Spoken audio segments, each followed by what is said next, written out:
gusoma, nkunda gusoma, nkunda gusoma, niyo mpamvu nkunda gusoma, nkunda gusoma, nkunda gusoma, nkunda gusoma.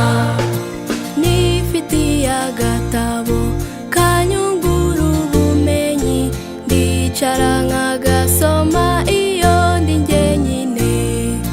Harimo n'amasomo mwarimu anyigisha, niyungura ubumenyi iyo ndi gusoma, niyo mpamvu nkunda gusoma, nkunda gusoma, nkunda gusoma, nkunda gusoma, niyo mpamvu nkunda gusoma, nkunda gusoma, nkunda gusoma, nkunda gusoma.